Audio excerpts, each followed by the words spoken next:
बिस्मिल्लाहिर्रहमानिर्रहीम अस्सलाम वालेकुम welcome to my channel Sabir Shafiq. आज न्यू टॉपिक के साथ एक्सेल पे मैं आपको एम्प्लॉय इंसेंटिव के बारे में बताऊंगा। तो एम्प्लॉय इंसेंटिव आप एक्सेल के अंदर कैसे कैलकुलेट कर सकते हैं और ये इंसेंटिव क्या चीज़ होती है, तो इसके बारे में जो हम आज डिस्कस करेंगे। इंसेंटिव कहते हैं कि अगर आपको एम्प्लॉयर आपकी बेसिक सैलरी के अलावा कोई पे करता है तो उसे हम इंसेंटिव में ऐड करते हैं। अब इंसेंटिव आपकी जो जॉब वर्क होता है उसमें आपके पास अगर कोई आपको टास्क दिया जा रहा है, अगर आप उस टास्क को पूरा करते हैं या आप उस टारगेट को कंप्लीट करते हैं तो आपका इंसेंटिव जो है वो आपको मिलता है। अब आपका इंसेंटिव आपकी सैलरी बेसिक सैलरी के अलावा अगर आपने एक टारगेट अचीव किया तो आपको इतना परसेंट इंसेंटिव मिलेगा, अगर इतना परसेंट टारगेट अचीव किया तो इतना आपको इंसेंटिव मिलेगा। तो जो एक्स्ट्रा ऊपर की जो पे होती है इसको हम इंसेंटिव कहते हैं।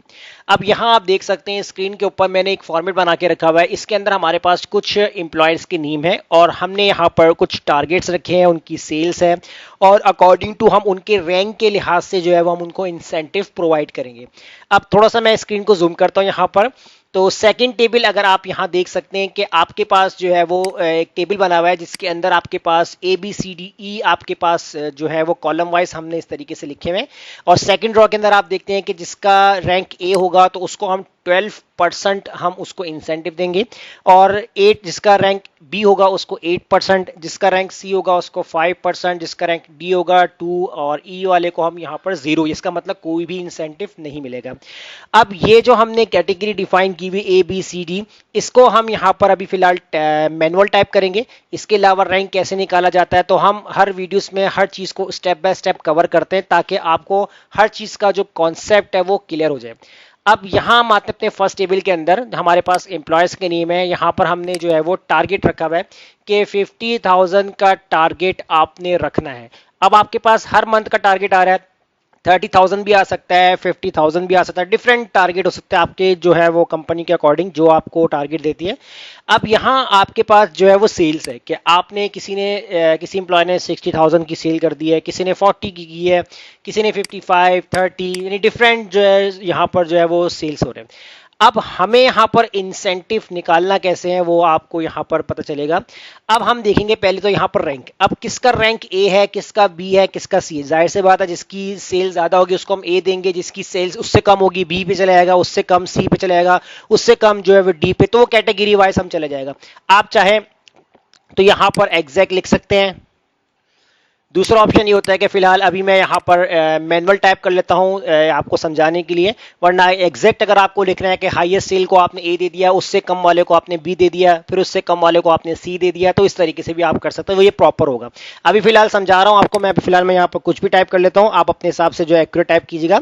मैंने इसको दे दिया ए ग्रेड दे दिया, इसको मैंने दे दिया बी ग्रेड दे दिया, इसको मैंने दिया डी, इसको मैंने ई, इसको सी और इसको मैंने बी कर दिया और इसको भी ए और हम इसको भी ए कर देते हैं। चले हमने यहाँ पर रैंक असाइन कर दिए कि हमारे जो एम्प्लॉयर्स हैं इन्होंने जो टारगेट अचीव किए हैं, इनकी जो सेल है उसके लिहाज से जो है वो इनका रैंक इतना बन रहा है, तो इनके रैंक के हिसाब से अब हम देखेंगे यहाँ पर उनका इंसेंटिव। अब इंसेंटिव आपको जो है वो इस वाले टेबल से आपको यहाँ लेकर आना है। अब उसके लिए आपको करना क्या है, आपने यहाँ पर इक्वल लगाना है, इफ का फॉर्मूला अप्लाई करेंगे। लॉजिकल टेस्ट के अंदर सबसे पहले आप यहां पर जो है वो सेलेक्ट करेंगे आपका जो सेल्स टारगेट है, यानी कि आपने कितनी सेल की है। अगर आपकी सेल ग्रेटर होती है जितना आपको टारगेट दिया गया था इसके हिसाब से तो आप यहां लगाएंगे कॉमा। अगर आपकी जो है वो सेल्स ग्रेटर होती है आपके टारगेट से तो आपके पास क्या अप्लाई हो जाए, तो यहां अब आपसे ट्रू वैल्यू के लिए आपसे पूछ रहा है, तो ट्रू वैल्यू के लिए हम यहां पर एच लुकअप का जो फॉर्मूला है वो यहां पर टाइप कर देंगे। तो एच वी लुकअप का जो फॉर्मूला है एक यहां पर हम टाइप करते हैं। लुकअप वैल्यू के अंदर जो है वो आपने यहां पर सबसे पहले अपने रैंक वाले सेल को सेलेक्ट करना है, ये आपकी लुकअप वैल्यू हो जाएगी। उसके बाद आप लगा देंगे कॉमा। अब आपसे पूछेगा टेबल एरे, अब ये रैंक आपको कहां सेलेक्ट करना है, कहां चेक करना है, आपकी सेकंड टेबल पे बना हुआ है रैंक, तो आपका टेबल एरे ये वाला टेबल होगा कंप्लीट। अब इसको हम थोड़ा सा साइड पे कर लेते हैं इस तरीके से ताकि आपको नीचे नजर आ जाए। तो ये आपका कंप्लीट टेबल एरे हो जाएगा और इसको याद रखेंगे हम इसको F4 से लॉक करेंगे, क्योंकि इस फॉर्मूले को जब हम ड्रैग करेंगे तो अपनी पोजीशन से जो है वो टेबल एरे मूव ना करे। इसके बाद लगा देंगे कॉमा। अब यहां मुझसे पूछेगा रॉ इंडेक्स, तो रॉ इंडेक्स नंबर यानी कि आपको क्या लेकर आना है, परसेंटेज। तो परसेंटेज आपकी कौन सी रॉ में है, सेकंड रॉ में। तो मैंने यहां प्रेस किया 2, कॉमा लगाया, एग्जैक्ट मैच के लिए 0, ब्रैकेट क्लोज कर देंगे। उसके बाद अब आपको करना क्या यहां पर, अब देखिए यहां अगर मैं लेट सपोज के हमारा जो रैंक है वो ए है, ए के लिहाज से कितना आपको इंसेंटिव मिल रहा है, 12%। अगर मैं सिंपल इसको यहां पर ओके कर देता हूं तो मेरे पास यहां पर 12% लिखा हुआ आ जाएगा। अब यहां सिर्फ परसेंटेज लिखी हुई आ रही, मैं चाह रहा हूं कि यहां पर परसेंटेज कैलकुलेट होके आ जाए, यानी कि 60,000 का 12% कितना बनता है वो डायरेक्ट आ जाए, तो वो आसानी हो जाएगी। तो मैं यहां पर क्या करूंगा, इसको मल्टीप्लाई करवा दूंगा। अब मल्टीप्लाई करवाऊंगा, किससे मल्टीप्लाई करूंगा, तो आपने जो है जो आपके रैंक गिवन होंगे आपने उसके साथ इसको मल्टीप्लाई करवाना है।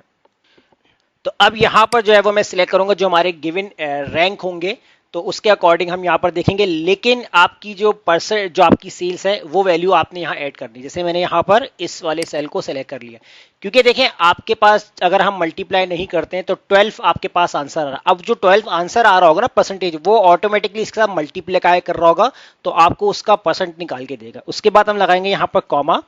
अब आपसे पूछेगा फॉल्स वैल्यू, तो फॉल्स वैल्यू के अंदर डबल कोटेशन बनाते हैं। अब यहां पर आप कोई भी एक मैसेज देना चाहते हैं, मैसेज दे दें।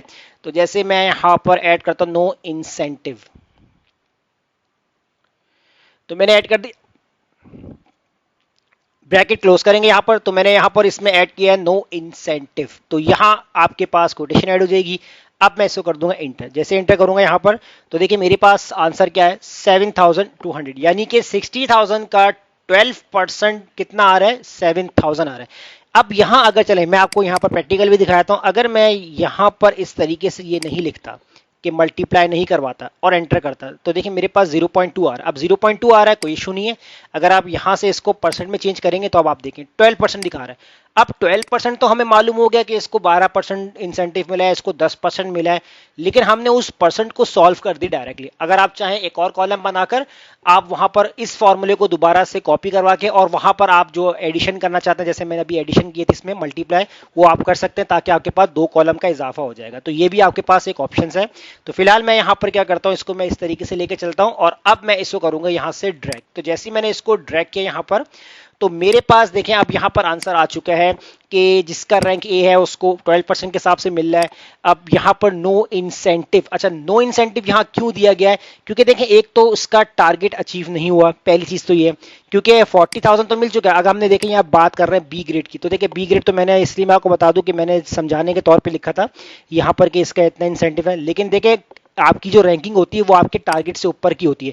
अब अगर जैसे 60,000 ये फर्स्ट रैंक पे आ रहा है, इसके अलावा सॉरी यहाँ पर अगर आप 70,000 ये आपके पास फर्स्ट है, इसको हम ए दे सकते हैं। 65 उससे छोटा है, इसको हम बी दे देंगे। 60 छोटा है, इसको हम सी दे देंगे। इसके अलावा अगर हम यहाँ पर आते हैं 55, इसको हम डी दे देंगे। इस तरह अगर हम आते हैं 55 से कम, कोई 50 है तो 50 नहीं है हमारे पास। अब 40 को हम कोई भी रैंक नहीं दे सकते क्योंकि उसका टारगेट ही अचीव नहीं हुआ। तो ये मैंने इसलिए आपको थोड़ा सा डिफाइन किया, वरना ऐसा ना बोले कि यहाँ रैंक बी मिल रहा है और इसका इंसेंटिव नहीं मिल रहा, जबकि बी रैंक को 8% दिया जा रहा है। तो ऐसा कुछ नहीं है, ये मैंने आपको स्टार्टिंग में बताया था, ये मैंने समझाने के लिए रैंकिंग ऐड कर दी है। अगर प्रॉपर से अगर आप यहाँ पर टाइप करेंगे तो ये आपको आंसर भी उस हिसाब से निकाल के देता रहेगा। तो इस तरीके से पूरा आप एम्प्लॉय इंसेंटिव कैलकुलेट कर सकते हैं एक्सेल के अंदर, जैसा कि मैंने आपको आज की क्लास से बताया।